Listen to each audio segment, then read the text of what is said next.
Bonjour, mesdames et messieurs. Bienvenue à Saint-Jérôme.tv. Aujourd'hui, nous avons une entrevue exclusive avec le député fédéral de M. Réal Fortin, le député du Bloc québécois, et il veut se prononcer concernant justement l'alliance qu'il y a entre le NPD et le Parti libéral qui s'est effectuée la semaine dernière. Laissez-moi vous dire que les partis d'opposition, autant le Bloc québécois que le Parti conservateur, il n'y a toujours pas de drôle. Parce que de cette façon, le gouvernement minoritaire de Justin Trudeau, Parti libéral, va être en fonction jusqu'au bout du mandat, c'est-à-dire jusqu'en 2025. Il s'assure d'être au pouvoir. Et puis le NPD, presque de façon inconditionnelle, il va appuyer le gouvernement libéral minoritaire. Alors, sans plus tarder, je vous présente l'entrevue que j'ai réalisée aujourd'hui avec M. Fortin, qui est fort intéressant.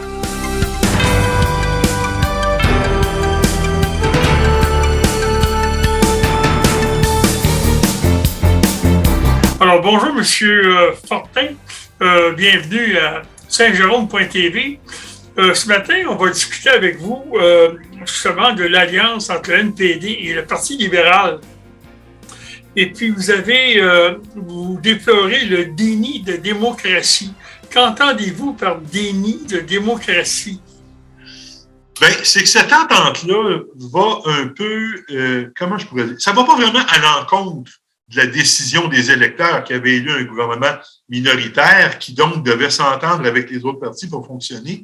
Mais ça détourne un peu la démocratie. On l'utilise et on dit, ben écoute, plutôt que de m'entendre à la pièce avec chacun des partis, parce que on s'entend qu'en Chambre, tu as des gens qui sont plus à droite, des gens qui sont plus à gauche, des gens du centre, tu as des pro-environnement, des pro-pétrole, il y a de toutes les tendances. Et quand on est en gouvernement minoritaire, habituellement, ça force le gouvernement à s'entendre avec les différentes factions. Donc, selon les sujets, puis ça permet des ententes diversifiées qui ressemblent davantage au portrait politique, si je peux dire, de l'ensemble de la population. Or, là, le gouvernement Trudeau a décidé de faire fi de ça, puis de dire, écoute, moi, je vais faire un deal avec le parti qui me ressemble le plus, là, mon parti frère, en l'occurrence le NPD, pour les 4 prochaines années, ou à peu près, jusqu'en 2025.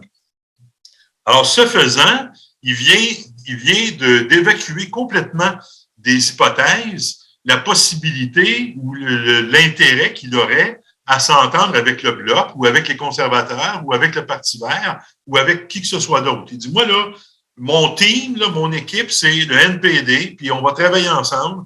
Ils se sont tous organisés ça. Il y a un comité de surveillance qui va s'assurer que tout se passe bien. Ils ont des rencontres hebdomadaires avec les ministres. Ils ont mis en place là, un setup, si vous me passez l'anglicisme, là, une façon de fonctionner qui est similaire à celle qu'on aurait dans un parti fusionné. Alors, pour moi, ça, c'est un déni de démocratie parce que c'est pas ça que la population a demandé. La population n'a pas voté pour un gouvernement du NPD. Au contraire, le NPD avait des candidats dans toutes les circonscriptions du Canada, puis ils ont élu moins de députés que le Bloc québécois. Fait que ça vous donne une idée de la popularité de leur programme. Là.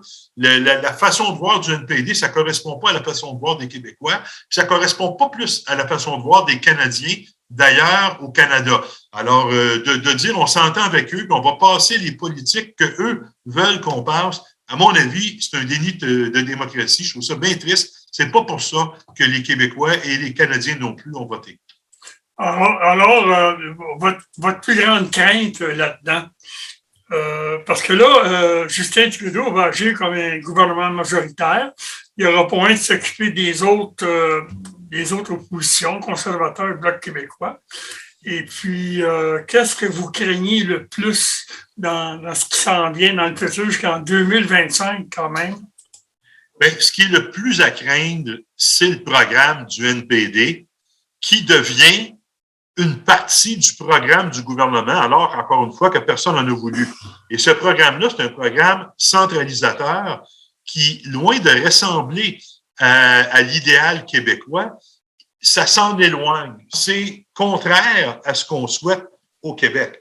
Par exemple, les ententes qu'ils ont eues entre néo-démocrates et libéraux, vise un bon nombre de sujets qui sont à l'intérieur des juridictions du Québec et des provinces. Par exemple, en matière de santé, on parle de programmes de soins dentaires, on parle de garderies, tout ça, ça relève de Québec et des provinces ailleurs, et ça devrait être laissé aux provinces de décider de ce qu'ils veulent dans ces domaines-là. Or là, le gouvernement néolibéral, si on peut dire, là, néo-démocrate et libéral, va nous arriver avec des mesures en disant voici comment ça va se passer dans les garderies canadiennes, coast to coast to coast.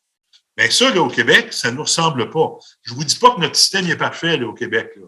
Il y a bien des améliorations à y apporter, puis je ne commencerai pas à faire le procès du gouvernement du Québec, là, ce qu'ils ont fait de bon ou de moins bon, mais je comprends que les Québécoises et les Québécois peuvent se questionner sur qu'est-ce que notre gouvernement à Québec propose.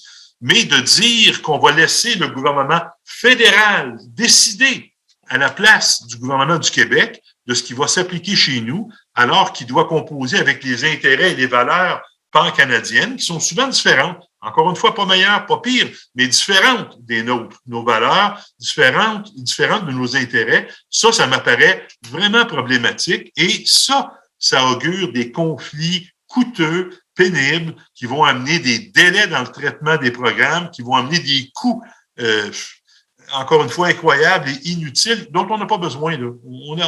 On a assez de problèmes financiers avec la pandémie, là, puis tout ce qu'on a réglé.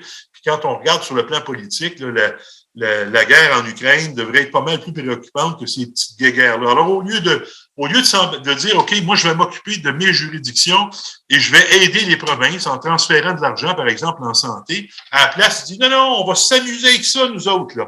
On va lui bidonner là, un petit programme de santé puis un programme de garderie. On va venir jouer dans les plates-bandes du Québec. On va venir leur dire qu'on pense qu'ils font pas comme il faut, puis voici ce qu'ils devraient faire d'après nous autres. Mais nous autres, là, le gouvernement fédéral, là, il n'en gère pas d'hôpital. Il n'en gère pas d'infirmiers, il ne gère pas de médecins. Ils connaissent rien là-dedans, mais ils vont venir dire aux provinces quoi faire. Moi, ça m'apparaît la plus mauvaise idée qu'un gouvernement fédéral puisse avoir. Et là, ben, l'union entre le NPD et les libéraux vient concrétiser, vient couler dans le béton que c'est là qu'on s'en va. Parce qu'il ne faut pas oublier que les néo-démocrates, là, sont encore plus centralisateurs que les libéraux. Historiquement, c'est le parti le plus centralisateur qu'on ait jamais eu au fédéral. Alors, puis là, ben, on le voit, là, on voit la preuve, là, ils s'en vont négocier des ententes avec les libéraux là-dessus, sur les juridictions des provinces. Alors, quand vous me demandez qu'est-ce qui m'inquiète le plus, ben c'est ça. Moi, ce qui m'inquiète, c'est qu'on va se tirer encore pendant des années, encore plus qu'on ne l'a jamais fait. Puis ça va coûter de l'argent, des délais, puis ça amènera rien de bon dans l'assiette des Québécoises, des Québécois. Maintenant, qu'est-ce que vous et le Bloc québécois, vous allez faire comme action pour justement contrer ça ou se défendre contre ça? Ben, je vous dirais que la plus belle action qu'on pourrait faire pour se défendre contre ça, c'est de se séparer du Canada. Mais là, vous allez me dire que c'est pas l'objet de notre discussion d'aujourd'hui, mais moi, je pense qu'on ne s'en portera jamais mieux que quand on décidera nous-mêmes de ce qui se passe chez nous. Tant qu'on va laisser les autres décider, ben, on y est prêt avec des situations comme ça. Mais entre-temps, on n'a pas le choix. C'est pas moi qui va en faire l'indépendance du Québec. Ça va se faire à Québec, pas à Ottawa. Alors, il faut vivre avec la situation actuelle. Notre rôle, le rôle du Bloc québécois a toujours été le même. On est les chiens de garde des intérêts québécois, des valeurs québécoises à Ottawa. Alors, on va continuer de faire ça. On va dénoncer des ententes comme celle-là qui vont à l'encontre de nos intérêts et de nos valeurs. On va les dénoncer dans l'application quotidienne. Quand il y a des programmes, des projets de loi, des règlements qui vont sortir à Ottawa, qui vont aller dans le sens de donner effet à ça, à ces empiètements irrespectueux dans les champs de compétences du Québec, on va les dénoncer, on va se battre contre ça vigoureusement. Puis, vous savez, chacun a un travail à faire. Le rôle des partis politiques, c'est ça. On est là pour voir ce qui se passe au Parlement, pour le dénoncer. Et souvent, ce que ça amène, c'est que les journalistes en parlent, et la population dit un instant, c'est pas ça qu'on veut. Et c'est là que ça peut faire reculer le gouvernement. Alors, notre rôle, c'est celui-là. On est à une espèce de déclencheur, de catalyseur de l'opinion public en disant attention Québécoises, attention Québécois, regardez ce que le gouvernement fédéral propose.